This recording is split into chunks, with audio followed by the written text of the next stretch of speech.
It's wonderful to be here on behalf of the United Nations system.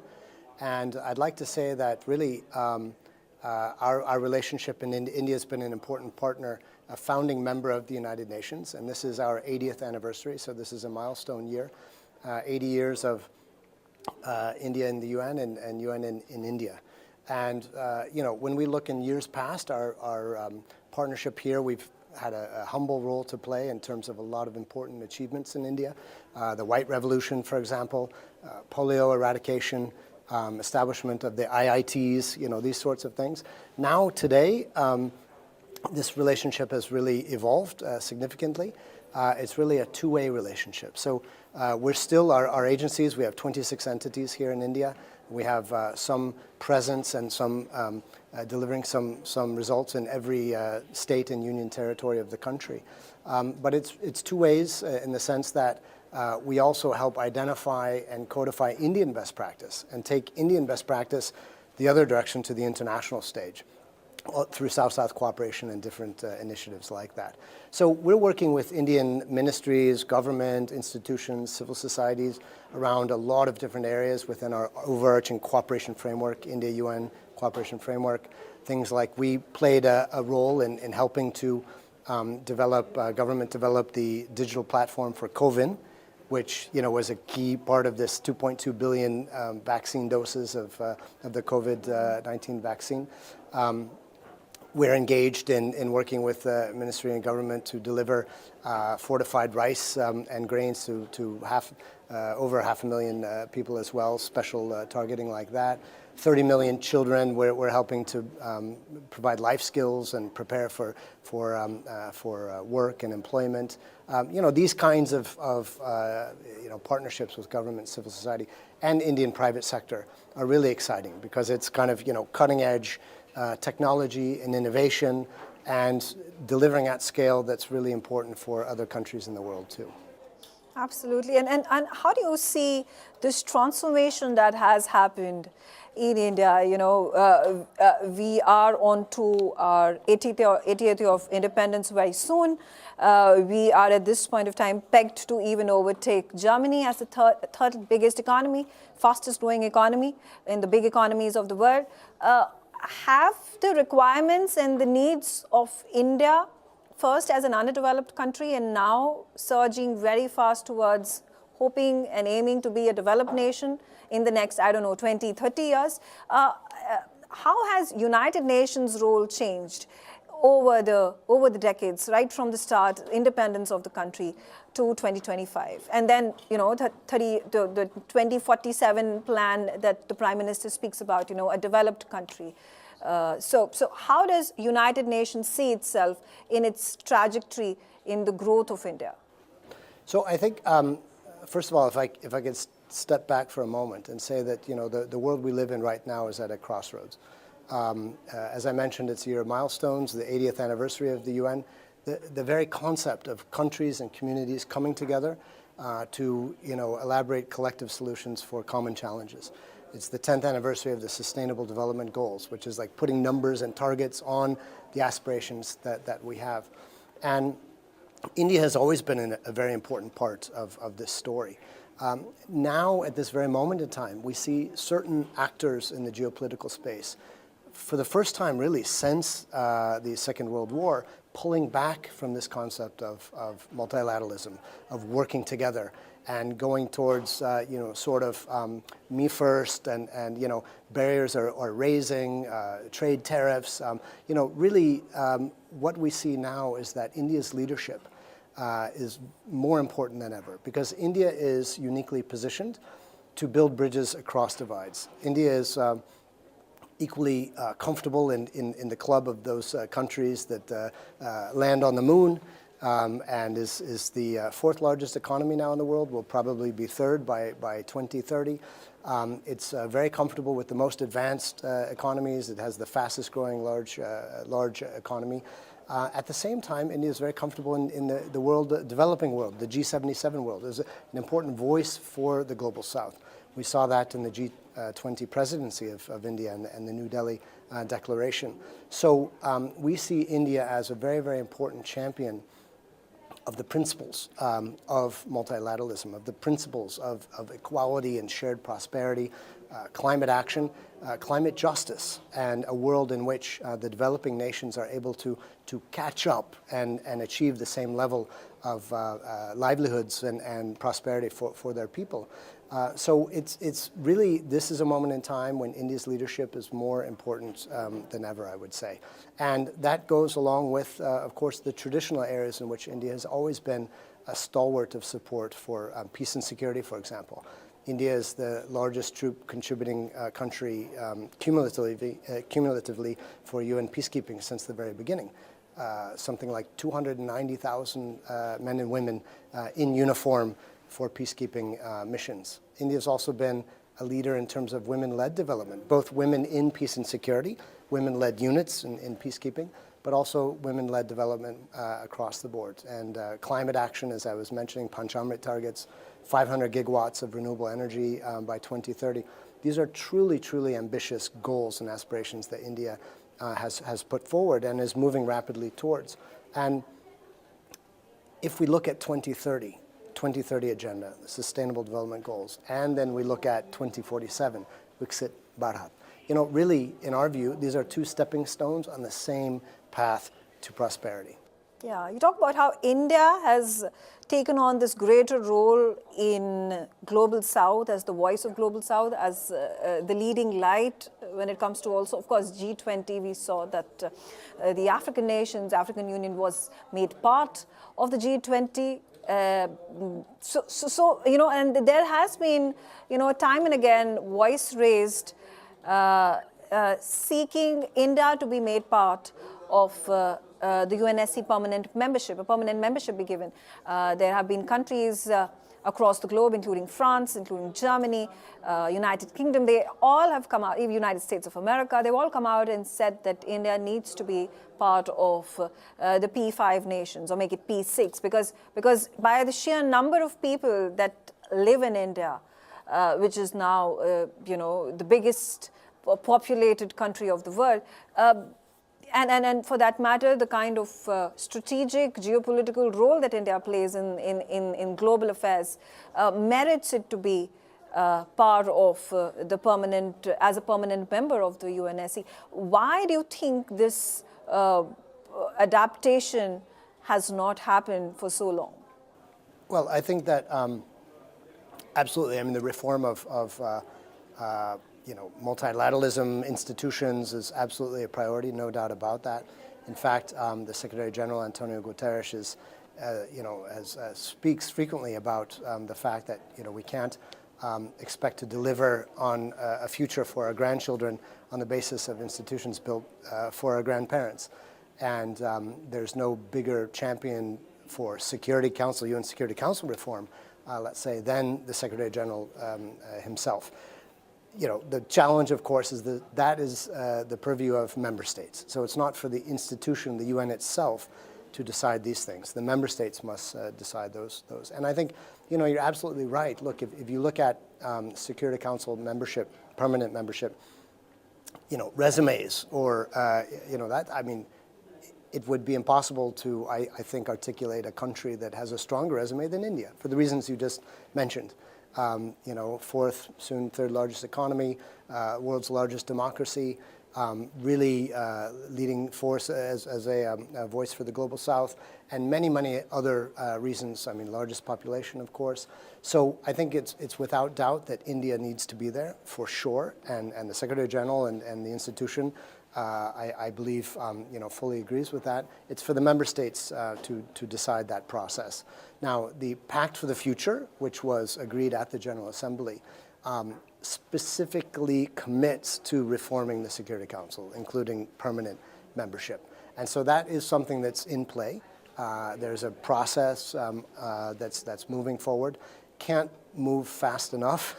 We are all very, very much hoping for that to move faster, because, you know, otherwise the institution suffers from the loss of legitimacy at that level. And I think it's always important to understand the difference between the UN, which is the peace and security, the world of the Security Council, which generates a lot of frustrations in the world. We see so many conflicts raging. We see Ukraine, we see Gaza, we see Sudan, that despite all efforts, the UN is not able to stop because of lack of action of member states and the Security Council. There's that world.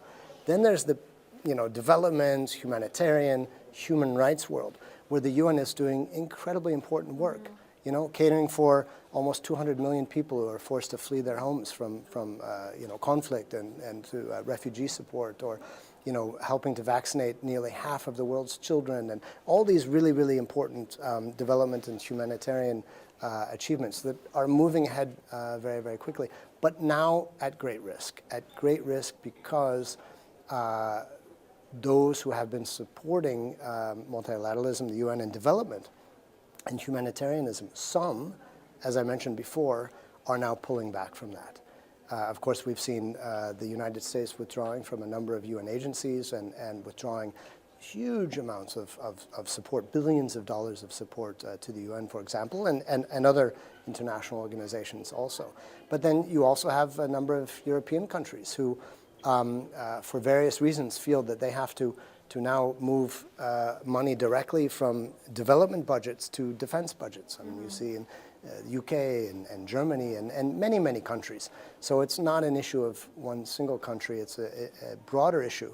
And here again, India is such an important player. India really is investing so much in multilateralism. You see the International Solar Alliance, the Coalition on Disaster Resilient Infrastructure, Biofuels Alliance, really a number of very important platforms helping to bring countries together across north, south, east, west divides like that. And I would note that we in the UN are very, very proud to be partners with India in this South-South cooperation development initiatives. There's the India UN Development Partnership Fund based out of the Office of South-South in New York, where India provides something like $150 million of support to over 60 countries, different development projects. We are just now launching a new initiative with the UN in India here, our country team, through my office. I'm working with the Ministry of External Affairs to help amplify Indian best practice, working with Indian institutions for the benefit of other countries from Latin America, Caribbean, to Africa, to other countries in Asia and Pacific as well. So this really is India's moment to go even a step higher than the great leadership India has already shown through Vasudhaiva Kutumbakam. It's an interesting point that you raise about a number of these developed nations. You spoke about United States, you talked about European Union. There seems to be a waning support that is waning from the United Nations. And do you think in the future the very structure of the United Nations could look a lot more different than it currently does by way of a number of countries that have emerged as global economies, particularly in the global south, particularly in Asia, being bigger stakeholders in the goals that the United Nations has to fulfill? No, look, absolutely. I think that one of the defining sort of moments of our time now is the rise of the global south, as we say. Recognizing that the world is very different from when these concepts of multilateralism were first defined and institutions put in place and stood up. For example, now the global south is accounting for the majority of economic growth in the world and will account for something more than 80%, I think, in the coming decades of growth. So that locus of growth, that's one that has shifted. Of course, population centers also has shifted. So and sources of innovation, here in India we have I like to say, the greatest youth generation in history. No country has ever had more young minds to tap for solutions ever before than India right here, right now. So a lot of the drivers and the engines of the future we want have shifted, and institutions need to reflect that. There's a whole process underway right now, a major reform process underway. And not just the UN, many multilateral institutions. But we are celebrating the UN 80th anniversary, UN at 80. Yeah. At the same time, the Secretary General has put forth an ambitious reform program to understand how can we do better with less, how can we better reflect the world as it is now today. And I think what you've mentioned is very much a big part of that, reflecting the important leading role that the Global South now has that maybe wasn't the case or wasn't as well reflected, decades back when the UN and others were stood up. Right, absolutely. I do have to touch upon this report that has been published today. This is the report of the United Nations Security Council monitoring team that has released it. This is on the 1267 committee that had been formed to sanction terrorist organizations like Al-Qaeda and ISIS. There has been a mention for the first time of the resistance force, which was behind the gruesome terror attack that happened in Pahalgam in Jammu and Kashmir on April 22nd. Now, India has been time and again pushing United Nations, the UNSC members, to designate the TRF, which is an offshoot of Lashkar-e-Toiba, as a proscribed terrorist organization, even before the terror attacks actually happened. But it has been facing a lot of resistance, particularly by the vetoing of this resolution by one particular member state.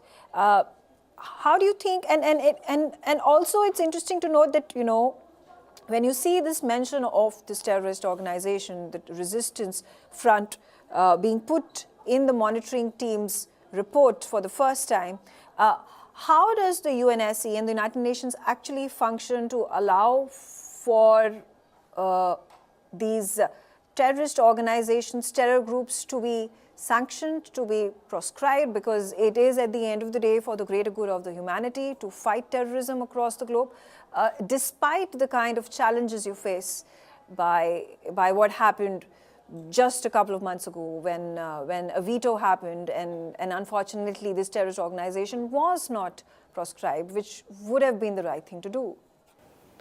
Well, I think, first of all, let me reiterate that the Secretary General was very, very quick to express his deep condemnation of the horrific terrorist attacks in Pahalgam, and express sincere condolences to the country, to the families, to everybody here in India affected, and stating very strongly that terrorism can never be justified on any grounds in any case. And so he's really stood very firm on that throughout, and specifically including the horrific Pahalgam attacks. I think that this has been, I've not yet read that specific report that just came out today, so I can't really speak in detail about that. But I can say that this is one area of very intense collaboration and partnership between India and the United Nations.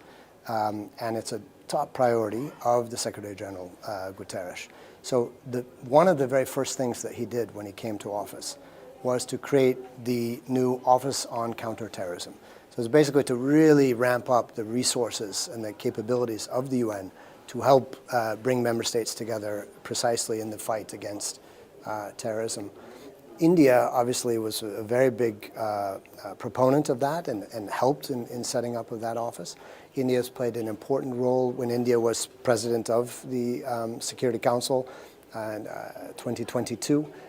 India brought the whole counterterrorism committee of the UN Security Council here to India. I had the privilege to join. Went to Mumbai. We, of course, commemorated the attacks there, the victims of the attacks there in Mumbai. And here in Delhi, India led to the New Delhi Declaration, which was basically really ramping up the capacities of the world community to address new and emerging technologies, to use new and emerging technologies in the fight against terrorism, to try to get ahead of the curve in that regard as well. So I think this really is in particular an area of very, very close collaboration between India and the UN, and where India really is a very strong leadership voice. Okay, and also looking forward in the next 5 years, in the next 10 years, what are the key projects that the United Nations is wanting to spearhead in India? Well, I think so. Here in India, we again, as I mentioned, we have our cooperation framework, which runs through 2027. But really, it's about leveraging the investments that India is making already, helping to amplify those, of course, here at home in India, but then also taking those innovations to other countries. And again, the list is very long. But digital public infrastructure. I mean, India is a world-class digital public infrastructure. The India Stack, the Jam Trinity, I mean, has been able to achieve incredible financial inclusion. Women with digital banking accounts, for example, I think that's gone from something like 25% to well over 80, 85 something percent, the vast majority, just in the last 6 or so years. So we want to help take these successes to other countries. Climate action, the investments in renewable energy here and green hydrogen and electric mobility, electric vehicles is really, really important and something to be embraced and taken everywhere in the country, but beyond as well. So many other areas, women-led development, for example, as I mentioned, also looking at that, and a lot of other areas, nutrition, a lot of very exciting, we have WFP has a partnership with government and with at the state level. It's a grain ATM, where people can get their PDS, their grain supplies provided 24 hours a day through a machine. So it gets rid of waiting lines and this sort of thing, all digital, using the latest technologies. The vaccine, Maitri vaccine, India's pharmacy to the world, really, really important. We know the next pandemic will come. We just don't know when exactly. And India showed that it plays such an important role in helping provide resilience. And again, climate justice, climate action. Preparing and building resilience in communities across the country and across the world is key. So, I like to say one of my favorite sayings is SDGs दुनिया में मुमकिन होंगी क्योंकि India में मुमकिन होंगी Bharat में मुमकिन होंगी. And that really truly is the case, because the scale of impact here really moves the needle in terms of the global numbers as well. And that's why we in the UN feel so, myself, colleagues in the UN system, feel so privileged to have the opportunity to be working in India. It would be amazing at any time. India is a civilizational culture of many thousands of years. And our UNESCO colleagues play a big role in working with government on celebrating that cultural heritage, world heritage, and tangible heritage as well. But especially now at this moment in time, it's very exciting to be here. I have to say your Hindi is impeccable, and the fact that you've stayed here only 4 years, which is so which is very, very commendable. And I do want to understand from you, you've spent this much time over here. It has not been a long time, and we hope that you carry on with your tenure for I don't know, extend it or whichever way things go in the United Nations. But what are the kind of challenges that you faced in rolling out programs, dealing with bureaucracy, working with the ministries? If you could shed more light into that. And what do you think could be improved in a bit to streamline things? Well, I think that,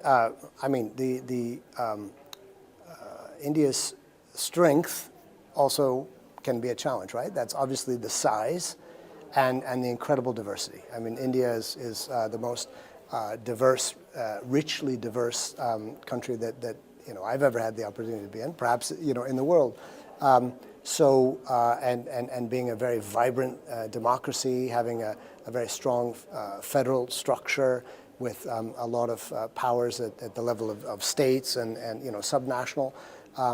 This is a real strength. It, of course, also brings some complexity in terms of governance and this sort of thing. So having the data to drive policy making, that is a challenge, and that's something where we've been very, proud to play a humble role in working with governments on that front. And India has really made important, let's say, progress in that field. So we call it SDG localization, right? Which is, India was actually the very first country in the world to take the Sustainable Development Goals and apply them at subnational levels. So to create an India SDG index. And we, my office, and UNDP also have worked closely with Niti Aayog, for example, in creating this whole index architecture.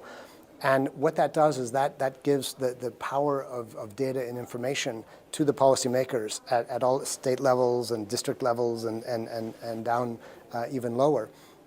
And it really works. We go and we meet with the policymakers, with the committees and things like that. They're really, and it's this positive competition, right, of states looking at each other and saying, well, they're doing better there. How are they doing? How are they achieving better, maternal, health outcomes? And maybe we can learn from them. So that sharing information across states is key. Again, Niti Aayog is a leader in that, and we work with them in many different areas. We work with the Ministry of Statistics in terms of citizen-generated data. This is a brand new area, leveraging the technologies that we have now, leveraging AI. It's quite exciting.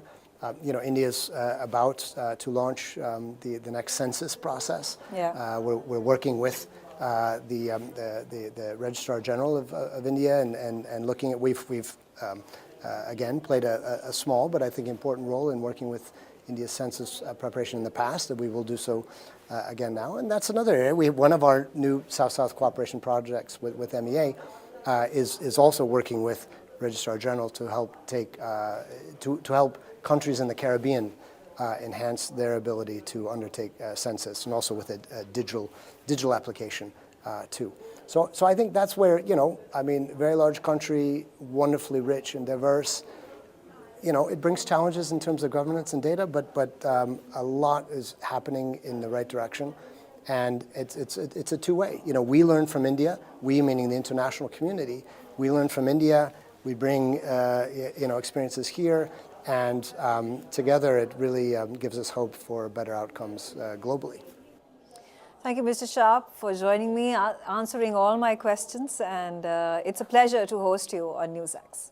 Thank you so much. It's really an honor and a pleasure to be here, and आपसे बात करके बहुत अच्छा लगा. बहुत-बहुत धन्यवाद आपका हमारे साथ जुड़ने के लिए.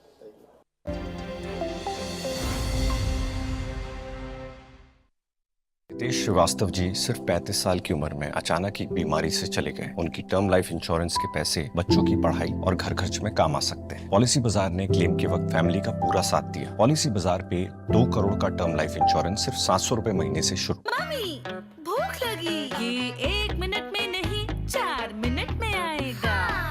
थोड़ा वक्त लगेगा, पर सेहत को पाएगा। NDH सूजी वर्मिसेली पर सबका दिल आएगा। NDH सूजी वर्मिसेली, सेहत भी, स्वाद भी। ये रोशनी का सफर दिलचस्प है, दिलचस्प है। हम सूरज से सिर्फ बिजली नहीं बनाते हैं, खुशहाली को देश के कोने कोने तक भी पहुंचाते हैं।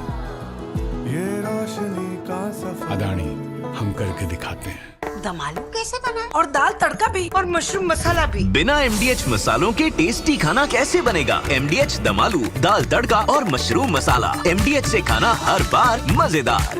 मस्त है। सरस उड़ी बाबा। NDH सदा आपको नए स्वाद देने के लिए प्रतिबद्ध है।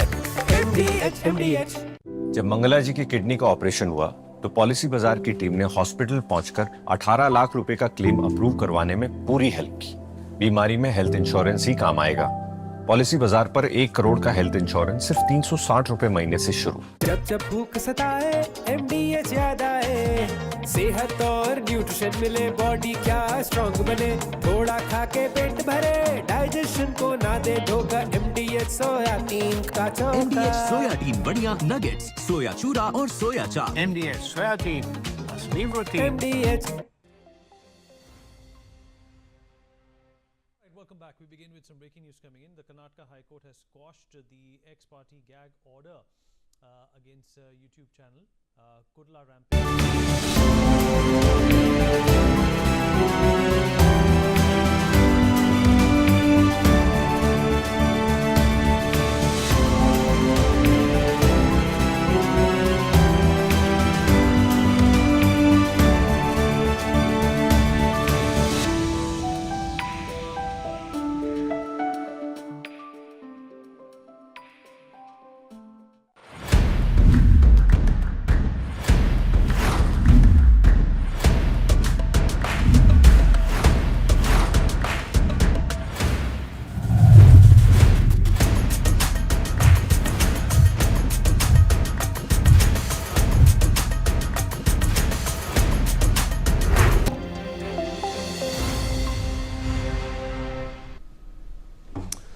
Welcome back. You're watching NewsX. My name is Vineet Malhotra. Well, India has responded to Trump taunting it with imports from Pakistan, saying no comments and expressing belief in the relationship moving forward. The MEA also spoke of reports of stopping Russian oil imports, saying that the ministry is not aware of it and the fact that India looks at what's on the offer in the market.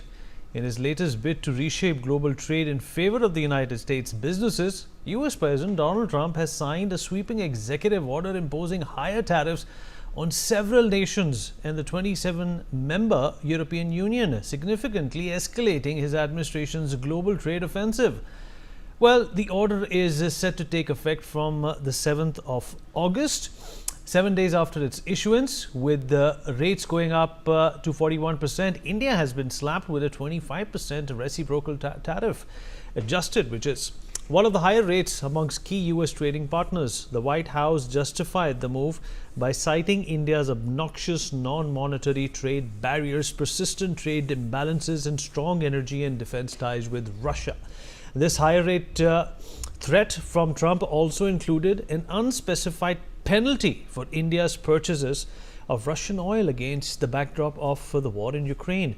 In a post on Truth Social, Trump said that India's tariffs were amongst the highest in the world.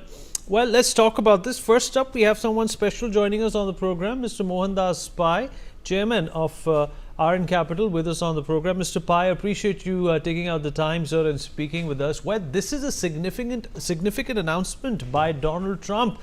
Now, the fact of the matter is, do we look at this as an opportunity to better our ties with the Americans, or do you think, with the kind of language that has been used by Donald Trump, he leaves us, no option but to introspect?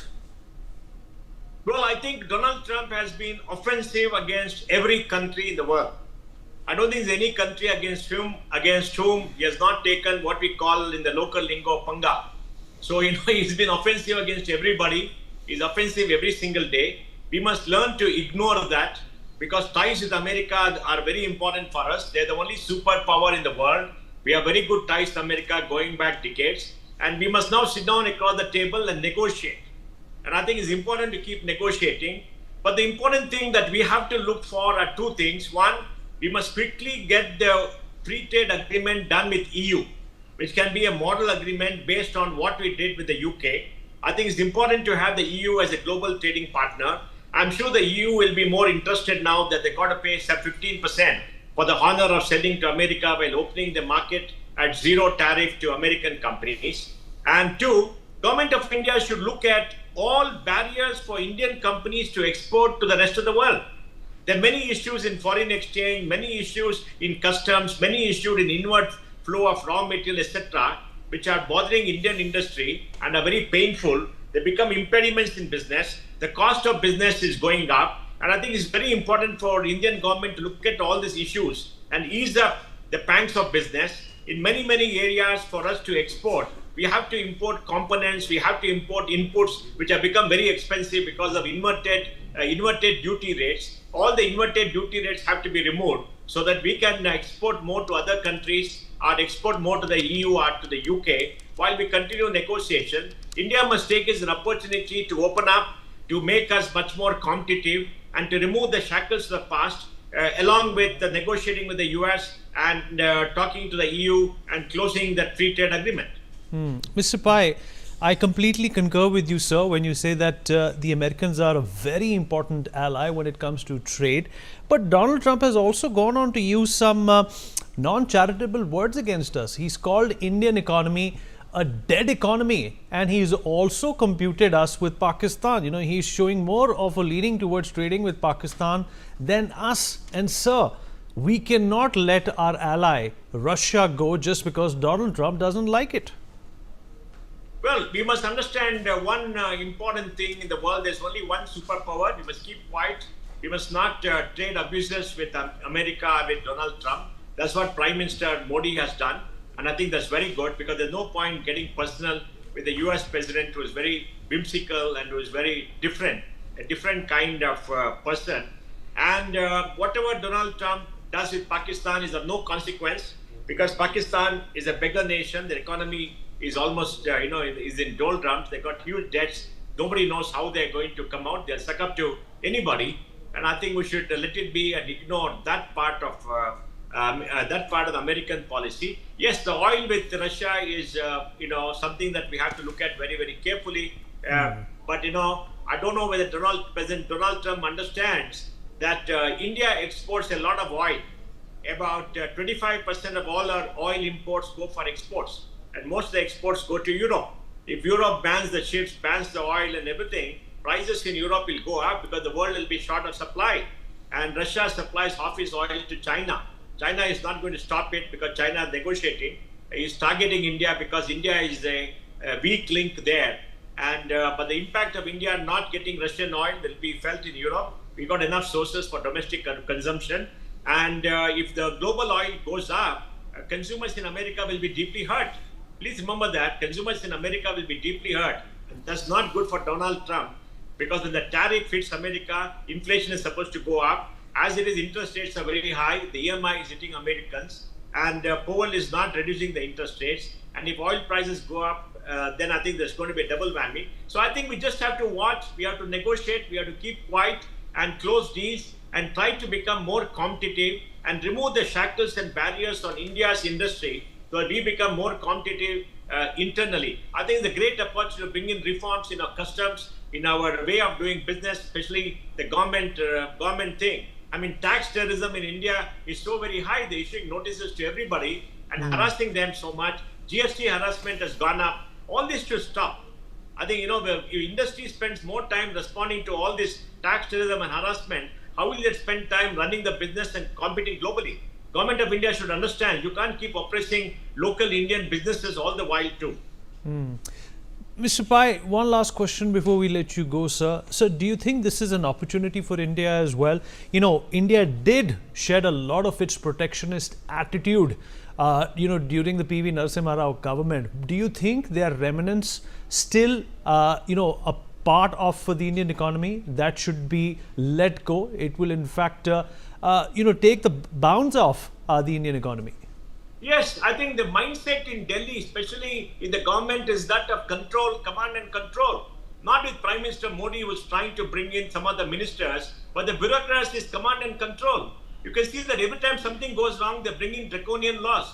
In the new income tax bill, now they want you to hand over your password for your digital media and social media to the income tax officer if you ask it. And the way it is structured is that one officer will ask another officer for approval, and both are insiders reporting to each other otherwise, and both of them will say, we want all these, they'll come and harass you. One more harassment has come. The finance minister has given more powers to the tax authorities in Delhi to harass us in the last 7 years than any finance minister that I know of. I've seen so much of this power, and tax disputes have gone up manifold in the last 10 years, from about 4.5 lakh crores to 12.5 lakh crores. We got about 25 lakh crores money stuck up in tax disputes, out of which 12.5 lakh crores is incapable of being collected. It is there in the budget documents. All that harassment should stop. We have to become competitive. We need policy certainty. The India risk premium should come down. For foreign investors to invest in India, there's a large India risk premium because of policy uncertainty, change of policy, etc. All this should come down. Inverted duty should come down. Many MSMEs are suffering because they got huge inverted duty accumulation for GST. What will they do? They can't get it back because the duty is inverted. Is all the money is stuck. they won't get a refund. I think the government of India must clean up its act, reduce the cost of doing business in India, reduce the hassles of doing business in India, so we can take this opportunity to become more competitive. Now we have to pay about $6 to $10 billion extra money to the US on tariffs, over and above the 10%. That's what it's going to cost us, possibly more. We must negotiate with the US, and President Trump keeps talking about unnecessary tariffs. What are the unnecessary tariffs? He talks about Harley Davidson. I mean, the Harley Davidson 150% duty was outrageous, right? And we put 160% on fully assembled cars. When you have a free trade agreement, you must reduce that so that, when the cars come, they'll have a duty plus the local duties that all of us pay. And if more luxury cars are sold, we can have the manufacturing here. I think it's very important. There's no way to control. Look at what China has done with the auto industry. BYD has become a global company. We must aim for our companies to be global companies by removing all the restrictions that are there to make us much more competitive. I think a lot of work is there for the government, and they must work with industry to match this. You must also negotiate the trade agreement with ASEAN, where ASEAN has become a dumping ground for Chinese goods to come here. Maybe we should put that 40% duty that Trump puts for goods that come from other countries and use the local country to export to the US. Fair enough, sir. 40% extra duty. We must put that on Chinese imports coming from ASEAN. Please remember, in trade, China is the biggest barrier for us. We have a $110, $120 billion trade deficit with China. And that is still coming in through Vietnam, coming into Southeast Asia. I think a lot of work has to be done, and government has to take quick decisions to make us more competitive, negotiate, and close out. Great opportunity. Mr. Pai, always a pleasure having you, sir. Thank you so much for speaking with us. Thank you. All right, well, the Indian government has taken note of reports that an Islamist group in Dhaka called the Sultanate-e-Bangla, backed by Turkey, has put out a map of the so-called Greater Bangladesh that includes parts of India. External Affairs Minister Dr. S. Jaishankar made the statement during the question and answer session at the Rajya Sabha. Dr. S. Jaishankar cited reports that say that the Sultanate-e-Bangla is backed by a Turkish NGO called the Turkish Youth Federation. He said that the Bangladesh government-backed fact-checker platform Bangla Fact had claimed that there was no such Islamist group operating in Bangladesh, and that the map was displayed at an exhibition on the 14th of April. This issue first came to fore when a picture of the map being unveiled at a university in Dhaka went viral across social media. The map itself, as you can see, includes much of northeast India, Bihar, Chhattisgarh, Jharkhand, Odisha and Purvanchal region of Uttar Pradesh. The map is titled Sultanate-e-Bengal, and closer inspection shows that it even includes parts of Myanmar in its territory. External Affairs Minister S. Jaishankar addressed this in Parliament, answering a query raised by senior Congress leader Randeep Surjewala in the Rajya Sabha. The answer addresses the rumours, saying that the Indian government has taken note of the reports that this group in Dhaka called the Sultanate-e-Bangla, backed by a Turkish NGO, has put out a map of the so-called Greater Bangladesh. And it states that the Bangladeshi government-backed fact-checker Bangla Fact has in fact found that no such organization actually operates. We'll talk about this with our guest joining us on the program. What does this mean, and what is going on in Bangladesh in terms of their propaganda to malign India and their propaganda to sort of devaluate the relationship that both the countries have shared. Joining us on the program is Major General G.G. Dwivedi, Global Strategic and Defense Expert. Major General Sudhakar G, Senior Geopolitical and Strategic Defense Expert, also with us on the program. Pathikrit Pine, Geopolitical Expert, joins us on the show as well. And last but by no means the least, Joyita Basu, Editor of the Sunday Guardian, with me in the studio here as well. Okay, Joyita, I'll begin with you. It's one thing that, something like this is being put out of Bangladesh. But the fact of the matter is that this is something which is backed by a Turkish NGO, Joyita. What does this tell you about the kind of activities that Turkey is, responsible for, and the threat that we need to perceive when it comes to the country of Turkey? Well, actually, this particular map has been doing the rounds for some time now, and it's now that the Parliament has picked it up. You see, it started from, in fact, even before Operation Sindoor, this started. The whole idea was to rattle India, and that is what they are trying to do, in terms of Turkey is frankly punching above its weight, if you ask me.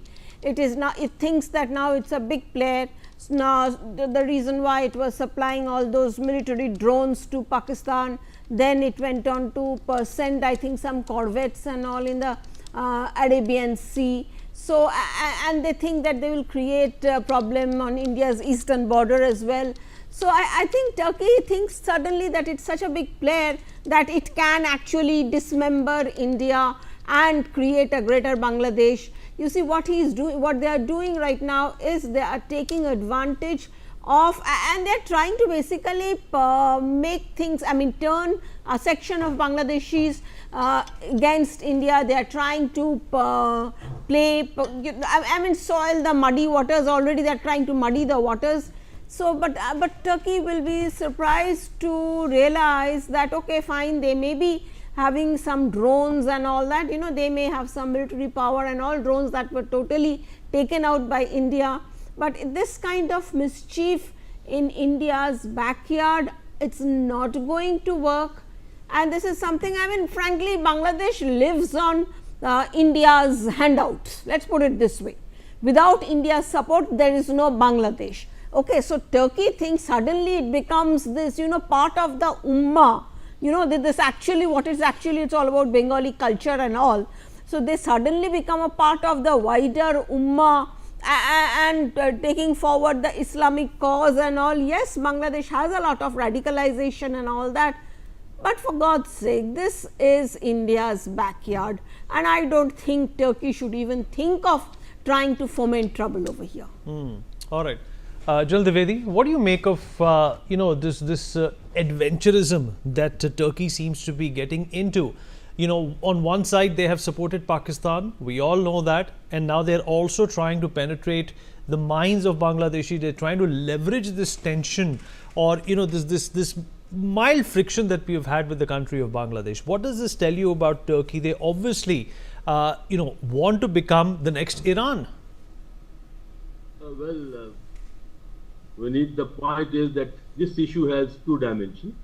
One is the Turkish dimension per se, and secondly the internal dynamics of Bangladesh, why Turkey is becoming a key player in this whole game.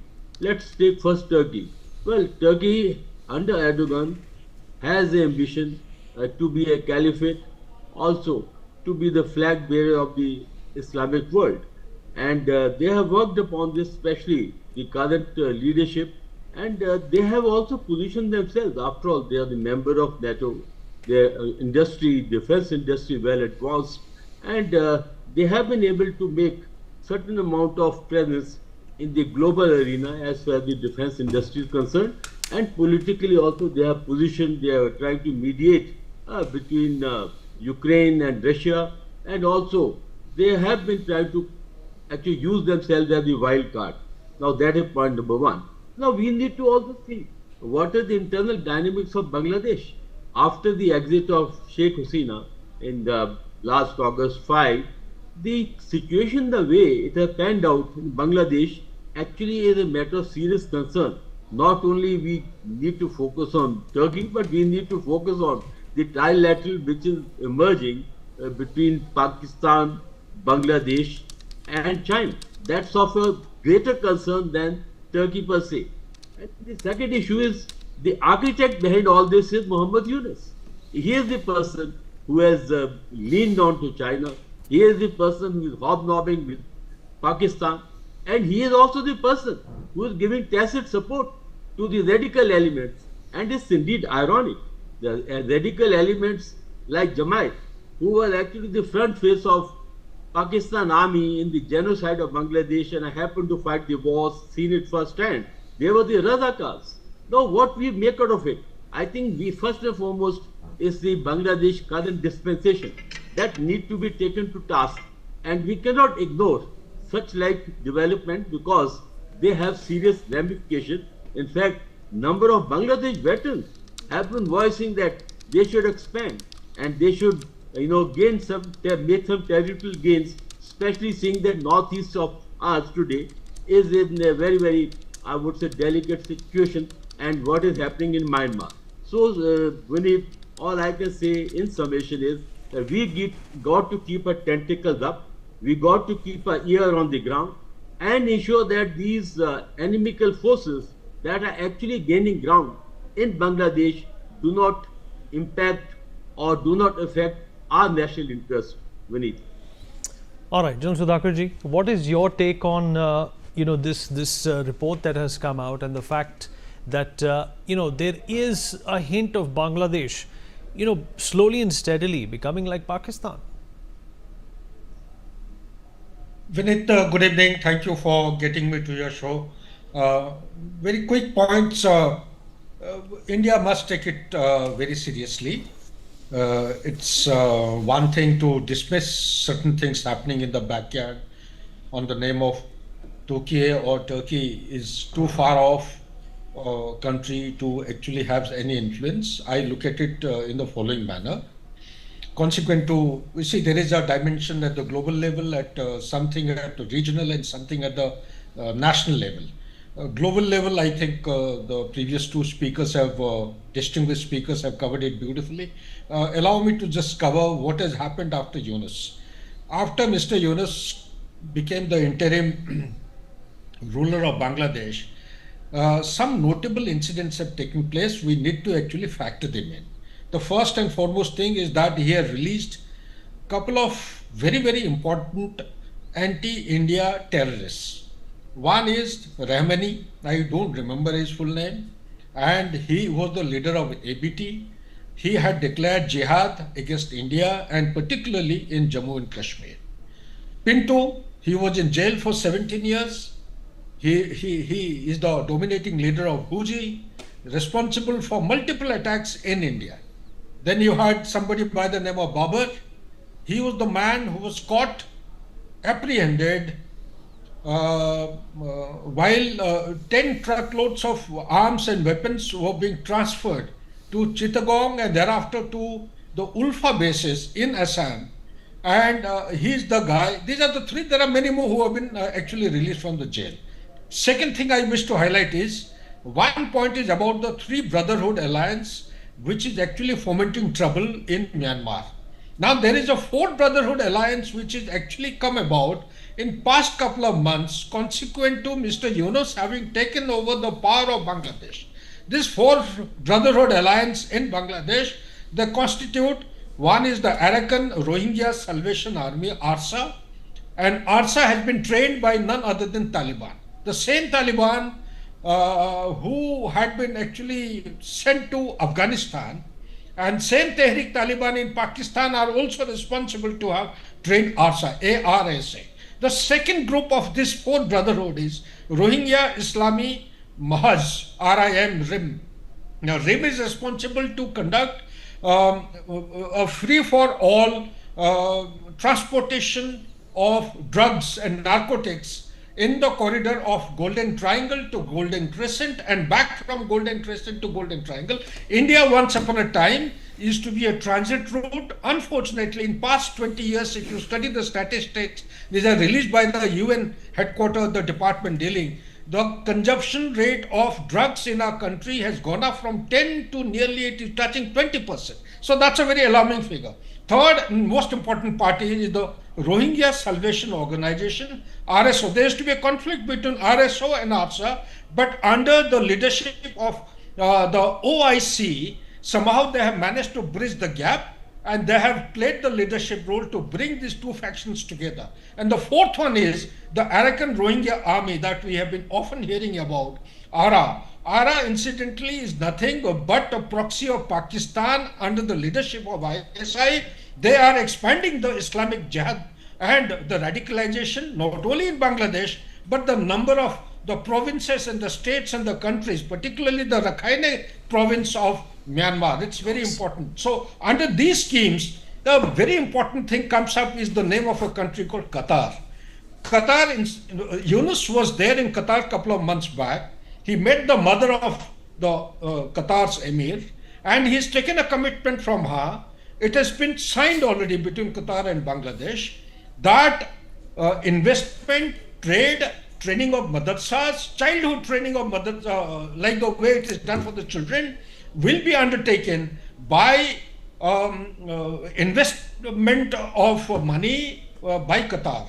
Similarly, Qatar is looking out for something like equivalent to string of pearls, which has been announced long time back in 2008 by China. This string of pearls are a couple of locations which are basically having the infrastructure developments built by China, and they will be used as the logistic and also the armed forces bases to respond to defend their own economic interest as also to protect themselves. Similarly, Qatar is going in for a string of pearls equivalent. Its name is called as string of Misbaha, M-I-S-B-A-H-A. This string of Misbaha, they are looking out for small beads in the string, and Bangladesh happens to be the latest bead in that string. It's a policy which has been announced by Qatar in the recent past. In that, they are actually expanding and investing money in countries through religious influence, and the latest one happens to be Bangladesh. So what is it that I'm trying to state here? To discount that Turkey is actually playing no role in the backyard of India is just simply, trying to give kind of closing your eyes, like a cat drinking milk. It's a very serious thing happening. There are back there drones which have been flown over Meghalaya in recent past, as also Siliguri corridor.